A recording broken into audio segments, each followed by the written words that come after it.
আপনি কি কখনো ভেবে দেখেছেন শরীরের ভেতরে এমন একটি অঙ্গ আছে যেটা চুপচাপ দিনরাত কাজ করে যায়, কোনো শব্দ করে না, কোনো অভিযোগ করে না, কিন্তু একদিন হঠাৎ করে যখন সে কাজ বন্ধ করে দেয় তখন পুরো জীবনটাই যেন উলটপালট হয়ে যায়। আমি আজ সেই অঙ্গটার কথাই বলতে চাই, কিডনি। এই বয়সে এসে আমরা অনেক কিছু নিয়ে চিন্তা করি, হাঁটুর ব্যথা, কোমরের সমস্যা, চোখে কম দেখা, হজম ঠিক না থাকা, এইসব বিষয় নিয়ে আমরা কথা বলি, ডাক্তারের কাছে যাই, ওষুধ খাই।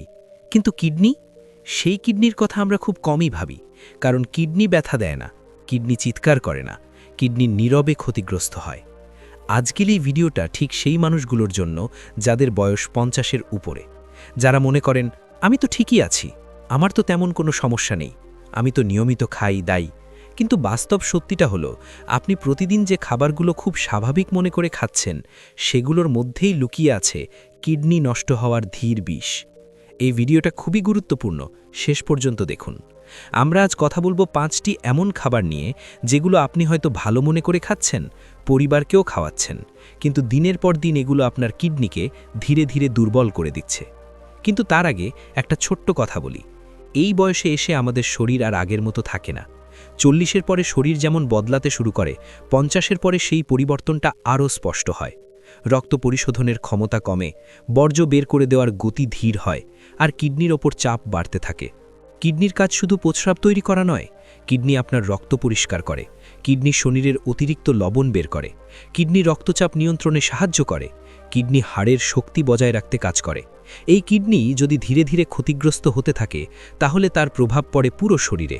শুরুতে আপনি বুঝতেই পারবেন না, কখনো একটু ক্লান্ত লাগবে, কখনো মুখে স্বাদ থাকবে না, কখনো পা ফোলা ফোলা লাগবে, কখনো রাতে ঘুম ভেঙে যাবে বারবার। এই লক্ষণগুলো আমরা প্রায়ই বয়সজনিত বলে এড়িয়ে যাই, কিন্তু অনেক সময় এগুলোই হয় কিডনি সমস্যার নীরব সংকেত। এখন আসল কথায় আসি, আজকের দিনে কিডনি খারাপ হওয়ার সবচেয়ে বড় কারণ কি জানেন? কোনো দুর্ঘটনা নয়, কোনো হঠাৎ অসুখ নয়, বরং প্রতিদিনের খাবারের ভুল নির্বাচন। আমরা এমন কিছু খাবার নিয়মিত খাচ্ছি যেগুলো হয়তো একদিনে ক্ষতি করে না, এক সপ্তাহে সমস্যা বোঝায় না, কিন্তু 5-10 বছর ধরে চলতে থাকলে কিডনির ভেতরে জমে যায় বিষের পাহাড়। এই ভিডিওটা আমি আপনাকে ভয় দেখাতে আসেনি, আমি এসেছি চোখ খুলে দিতে, যাতে আজ জানলে কাল আপনি নিজেকে বাঁচাতে পারেন। এখন আসি প্রথম সেই খাবারটির কথায়, যেটা সবচেয়ে বেশি ক্ষতি করছে কিডনির। আমরা অনেকেই মনে করি কম খাচ্ছি তাই ক্ষতি হবে না, কিন্তু সমস্যা পরিমাণে নয়, সমস্যা নিয়মে। প্রথম যে খাবারটির কথা বলবো সেটা প্রায় প্রতিটা বাড়িতেই আছে, অনেকেই এটাকে ছাড়া রান্নাই কল্পনা করতে পারেন না, আর সেটাই হলো অতিরিক্ত লবণযুক্ত খাবার। আমি শুধু নুনের কথা বলছি না, আমি বলছি প্যাকেটজাত খাবার, আচার, চিপস, ভাজাভুজি, বাইরের চানাচুর, তেল নুন ঝাল বেশি দেওয়া তরকারি, এই সব খাবারের ভেতরে লুকিয়ে থাকে অতিরিক্ত সোডিয়াম। এই সোডিয়াম কিডনির ওপর কি করে জানেন? কিডনির কাজ হলো শরীর থেকে অতিরিক্ত লবণ বের করে দেওয়া, কিন্তু আপনি যদি প্রতিদিন বেশি লবণ খান তাহলে কিডনি দিনরাত চাপের মধ্যে থাকে। একটা সময় আসে কিডনি আর সামলাতে পারে না, রক্তচাপ বাড়তে শুরু করে, কিডনির ছাকনির মতো অংশগুলো ধীরে ধীরে নষ্ট হতে থাকে। 50-এর পরে যাদের একটু হলেও হাই প্রেশার আছে তাদের জন্য এই ধরনের খাবার একেবারেই বিষের মতো। অনেকে বলেন আমি তো লবণ কমই খাই, কিন্তু আপনি কি জানেন বাইরের খাবারে থাকা লবণ আমরা মুখে স্বাদ না পেলেও শরীর ঠিকই পায়। এটা ধীরে ধীরে কিডনিকে ক্লান্ত করে তোলে। এই জায়গায় এসে আমি আপনাকে একটা খুব গুরুত্বপূর্ণ কথা বলি, এই ভিডিওটা শেষ পর্যন্ত দেখুন, কারণ শেষে আমি এমন একটা কথা বলবো যেটা শুধু কিডনি নয়, আপনার পুরো জীবনের দৃষ্টিভঙ্গি বদলে দিতে পারে। আমরা অনেক সময় ভাবি এখন আর কি হবে, এই বয়সে বদলে কী লাভ, কিন্তু বিশ্বাস করুন কিডনি এমন একটা অঙ্গ যাকে যত্ন নিলে সে আবার অনেকটা শক্ত হতে পারে। আজ যদি আপনি সচেতন হন, আজ যদি আপনি কিছু খাবার বাদ দেন, আজ যদি আপনি নিজের শরীরের কথা শোনেন, তাহলে আগামী 10 বছর আপনি অনেক ভালো থাকতে পারেন। আমরা এতক্ষণ বুঝলাম কিডনি কিভাবে নীরবে ক্ষতিগ্রস্ত হয় এবং কেন প্রতিদিনের খাবার এখানে সবচেয়ে বড় ভূমিকা নেয়। এখন আমি খুব ধীরে ধীরে একদম সহজ করে বলবো আরও 4টি এমন খাবারের কথা যেগুলো অনেকেই ভালো মনে করে খান, কিন্তু বয়স 50 পেরোনোর পর এগুলো কিডনির জন্য একেবারেই নিরাপদ নয়। এই কথাগুলো শুনে ভয় পাওয়ার কিছু নেই, কারণ প্রতিটা সমস্যার সঙ্গেই সমাধান থাকে। আমি শুধু খাবারের নাম বলবো না, তার বদলে কি খেলে শরীর ভালো থাকবে সেটাও আপনাকে জানাবো। দ্বিতীয় যে খাবারটি কিডনির ক্ষতি করে সেটা হলো অতিরিক্ত প্রোটিনযুক্ত খাবার, বিশেষ করে লাল মাংস। অনেকেই মনে করেন শক্ত থাকার জন্য বেশি প্রোটিন দরকার। কেউ বলেন মাংস না খেলে শরীর দুর্বল হয়ে যাবে। কথাটা পুরোপুরি ভুল নয়, কিন্তু বয়সের সঙ্গে সঙ্গে শরীরের চাহিদা বদলে যায়। 50-এর পরে কিডনি আর আগের মতো অতিরিক্ত প্রোটিন ভাঙতে পারে না।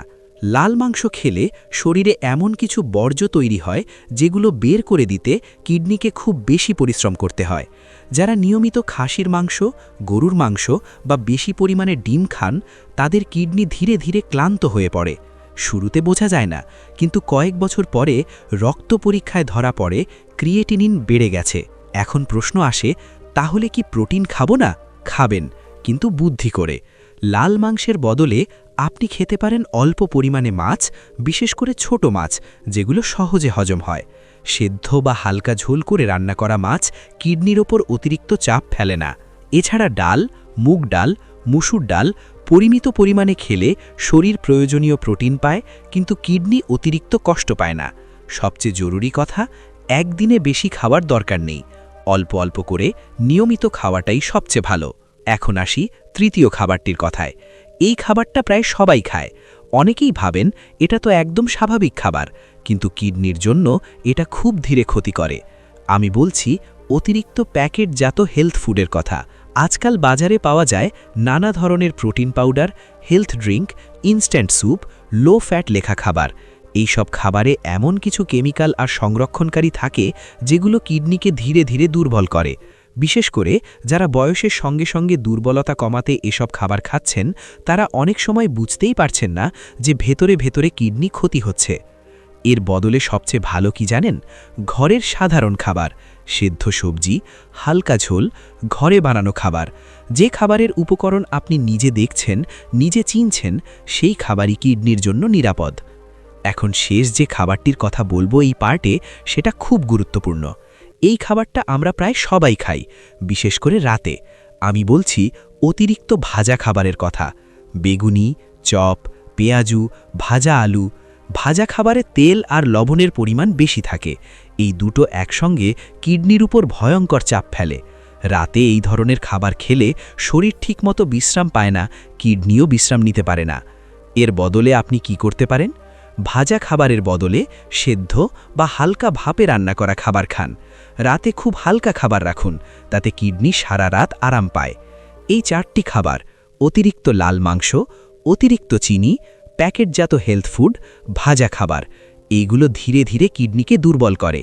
কিন্তু লক্ষ্য করুন, আমি কোথাও বলিনি একদম খাবেন না। আমি বলছি পরিমিত খান, বুদ্ধি করে খান, বয়সের কথা মাথায় রেখে খান। এই বয়সে শরীরের সঙ্গে যুদ্ধ করে বাঁচা যায় না। শরীরকে বোঝাতে হয়, আমি তোমার যত্ন নিচ্ছি। এতক্ষণ আমরা খুব মন দিয়ে দেখলাম কোন খাবারগুলো ধীরে ধীরে কিডনিকে নষ্ট করে দেয় আর কোনগুলো কমিয়ে বা বাদ দিলে কিডনির উপর চাপ কমে। এখন স্বাভাবিকভাবেই মনে একটা প্রশ্ন আসে, তাহলে কি খেলে ভালো হবে? কোন খাবারগুলো কিডনিকে বাঁচিয়ে রাখে? এই প্রশ্নটাই সবচেয়ে গুরুত্বপূর্ণ। কারণ শুধু খারাপ খাবার বাদ দিলেই হবে না, শরীরকে ভালো খাবারও দিতে হবে। এই বয়সে এসে শরীর আর পরীক্ষা নিরীক্ষা সহ্য করতে পারে না, তাই সহজ পরিচিত ঘরোয়া খাবারই সবচেয়ে বড় ওষুধ। প্রথম যে খাবারটির কথা বলবো সেটা খুব সাধারণ কিন্তু ভীষণ উপকারী, সবুজ শাকসবজি। লাউ, ঝিঙে, পটল, চালকুমড়া, উচ্ছে এই ধরনের সবজি হালকা, সহজে হজম হয় এবং কিডনির উপর অতিরিক্ত চাপ ফেলে না। এই সবজিগুলো শরীর থেকে বর্জ্য বের হতে সাহায্য করে, ফলে কিডনি একটু বিশ্রাম পায়। অনেকে বলেন এই সবজি খেলে শক্তি পাওয়া যায় না, কিন্তু সত্যিটা হলো শরীরকে হালকা রাখাই এই বয়সের সবচেয়ে বড় শক্তি। এই সবজি সেদ্ধ করে বা হালকা ঝোল করে খেলে কিডনি সবচেয়ে বেশি উপকার পায়। এরপর আসে ফলের কথা। সব ফল একরকম নয়। কিডনির জন্য সবচেয়ে ভালো হয় যেগুলোতে জল বেশি আর চিনি কম। পেয়ারা, আপেল, পেঁপে এই ফলগুলো পরিমিত পরিমাণে খেলে কিডনি পরিষ্কার রাখতে সাহায্য করে। সকালে বা দুপুরে এই ফল খেলে শরীর ভালো সাড়া দেয়। রাতে ফল খাওয়া একটু কম রাখাই ভালো। এবার আসি এমন একটি খাবারের কথায় যেটা আমরা অনেকেই ভয় পাই, কিন্তু ঠিকভাবে খেলে এটা খুব উপকারী। আমি বলছি ডাল। সব ডাল একসঙ্গে বেশি খাওয়ার দরকার নেই, কিন্তু অল্প পরিমাণে মুগ ডাল বা মসুর ডাল শরীরকে প্রয়োজনীয় শক্তি দেয়, আবার কিডনির উপর অতিরিক্ত চাপও ফেলে না। খেয়াল রাখবেন ডাল যেন খুব ঘন না হয়, হালকা পাতলা করে রান্না করাই ভালো। এরপর সবচেয়ে গুরুত্বপূর্ণ বিষয় জল। অনেকেই বলেন আমি জল কম খাই, তবু তো ঠিক আছি, কিন্তু কিডনির সবচেয়ে বড় বন্ধু হলো সঠিক পরিমাণ জল। কম জল খেলে কিডনি বর্জ্য ঠিকমতো বের করতে পারে না। তবে এটাও সত্য, সবাইকে এক নিয়মে জল খেতে হবে এমন নয়। যাদের কিডনির সমস্যা আগে থেকেই আছে তারা অবশ্যই ডাক্তারের পরামর্শ মতো জল খাবেন, কিন্তু সাধারণভাবে দিনের মধ্যে অল্প অল্প করে জল খাওয়া কিডনির জন্য সবচেয়ে ভালো। একসঙ্গে অনেকটা জল না খেয়ে একটু একটু করে খেলে কিডনি আরাম পায়। পরের পয়েন্টে যাওয়ার আগে আপনার কাছে একটি ছোট্ট অনুরোধ রইল। আমার এই চ্যানেল সুস্থ লাইফ শুধু একটি ইউটিউব প্ল্যাটফর্ম নয়, এটি আমাদের একটি পরিবার, যেখানে আমি এবং আপনি একসঙ্গে চেষ্টা করি 60 বছরের ঊর্ধ্বে সকল মানুষের জীবনে একটু স্বাস্থ্য, একটু সচেতনতা এবং একটু ভালো থাকার আলোর দিশা এনে দিতে। আমি নিয়মিত আপনাদের জন্য নিয়ে আসি এমন সব গুরুত্বপূর্ণ তথ্য যেগুলো আপনার বা আপনার কাছের মানুষের জীবনে বাস্তব উপকারে আসতে পারে। তাই অনুরোধ করব, এই আলোচনা যদি আপনার ভালো লাগছে তাহলে একবার লাইক করে দিন আর চ্যানেলটি সাবস্ক্রাইব করে রাখুন, যাতে ভবিষ্যতে এমন কোনো গুরুত্বপূর্ণ তথ্য আপনার চোখ এড়িয়ে না যায়। এখন শেষ কয়েকটা গুরুত্বপূর্ণ কথা বলি। এই বয়সে এসে সবচেয়ে বড় ভুল আমরা যেটা করি সেটা হলো শরীরের কথা শুনি না। শরীর যখন ক্লান্ত হয় আমরা বলি বয়স তো হচ্ছেই, শরীর যখন সংকেত দেয় আমরা বলি এটা এমন কিছু না। কিন্তু মনে রাখবেন, কিডনি চিৎকার করে না, কিডনি ধীরে ধীরে ক্ষতিগ্রস্ত হয়। আজ যদি আপনি একটু সচেতন হন, আজ যদি আপনি খাবার বাছাইয়ে একটু বুদ্ধি করেন, আজ যদি আপনি শরীরকে একটু সময় দেন, তাহলে আগামী দিনগুলো অনেক শান্ত হতে পারে। ডায়ালিসিস যেন আপনার জীবনের অংশ না হয়, সেটার দায়িত্ব আজ আপনার হাতেই। ওষুধের থেকেও অনেক বড় চিকিৎসা হলো সঠিক খাবার আর সচেতন জীবনযাপন। শেষে একটা কথা খুব শান্তভাবে বলতে চাই, শরীর আপনার সঙ্গী, সারা জীবন আপনাকে বয়ে নিয়ে চলেছে। এই বয়সে এসে তার হাতটা একটু শক্ত করে ধরুন। আজ থেকে একটু কম খান, একটু সহজ খান, একটু ভেবে খান। এই ছোট ছোট পরিবর্তনই বড় বিপদ থেকে আপনাকে বাঁচাতে পারে। এই ভিডিওটি যদি আপনার ভালো লেগে থাকে, যদি মনে হয় এই কথাগুলো আপনার পরিবারের কারো কাজে লাগতে পারে, তাহলে ভিডিওটি তাদের সঙ্গে শেয়ার করুন। আমরা সবাই মিলেই সুস্থ থাকার চেষ্টা করি। সুস্থ থাকুন, সচেতন থাকুন আর নিজের যত্ন নিন। ধন্যবাদ।